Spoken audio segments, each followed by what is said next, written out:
if the let it be comes from an egoistic inertia, a laziness, just an indifference, that would be a kind of, it is your role to do it, but because you have that wrong belief, a fake let it be, then you will not act when you are supposed to act. You will not do your dharma. Yeah, so far so good? And then if it is the correct let it be, the faith in the universal let it be, it is let it be through the universe and let it be through me. Regardless of what that is, even if that is great effort, even if that is crucifixion, even if that is just a normal day at work, you let it be also through me. And you feel the being. You feel the being through you. And because of that, what you are is not limited by anything. You can just be extraordinary. And if your being is not to sleep tonight, but to do your dharma, you will not sleep. And if your being is to live a very harmonious, simple life, then that is what you will be. Yes, so this is the difference. It's the absence of inertia and this presence of the intuition of surrendering to the great being and allowing it without any limit to manifest through me. You know, in the sort of the Western Christian viewpoint is very often a mixture between what Christianity brought in and Christ brought in, and then what the Greek tradition brought in. They got mixed quite a lot during the Renaissance period in Europe, and then sort of the Western culture is very much influenced by these two streams of ideas, the Christian stream and the Greek stream. And they combined at one point into a model of understanding of what is vice and what is virtue. And what you're describing is exactly that. You're describing the two ends of the dimension of vice and virtue. There are many different models of how this is described, but one of these solid Western, adopted from Christianity models is this idea that you have what then became capital sin and capital virtue. Right? So you could go horribly, deadly wrong with what you do and do a lot of sinful stuff, and that will lead you into, hell, which, of course, is a hell that eats you up from the inside, right?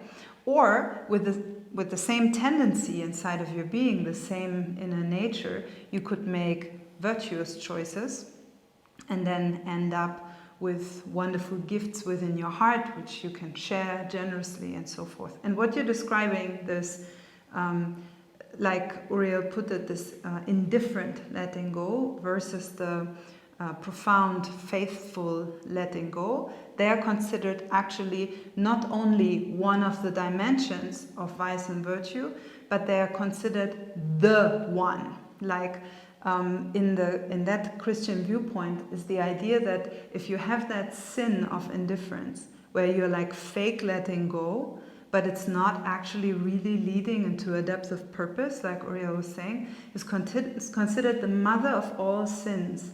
And Christians call it the laziness of the heart, which is considered the worst poison within the being, the laziness of the heart. So when we have this, let go, but the heart is not pumping, is not practicing, is not challenging itself, is not seeking for meaning, is not alive and there and present and, doing what it is meant to do, then you will gradually sort of slide into this, fake letting go. Because you will see, the interesting thing is, such person, they are letting go of all the things that are disturbing to the ego, but they are holding on to a lot of silly things that are important to the ego. Yeah, it's like, let it go. I will not practice tonight. It's relaxed. Okay, and how about you let go of your Netflix? No, no, no, no. And then they come, they will fight you with a knife over having the Netflix and the ice cream. But it's very easy to let go of the healthy food and the practice. But it's not easy to let go of the vicious things. So this is considered one of the most sneaky attitudes of the ego. To have this fake copy, like a very, poor copy of that truthful letting go of the faith. And then on the same axis, so if you have that vice inside, you have an opportunity to turn it into a virtue. That's the idea, that actually it's the same fundamental wish and need within your heart that creates the fake letting go, namely the profound need for peace in your heart. So that super duper mega virtue in that system of virtues in Christianity is considered that profound peace of heart, which is very, very active actually, very purposeful, very dynamic, filled with meaning, but completely at peace, right?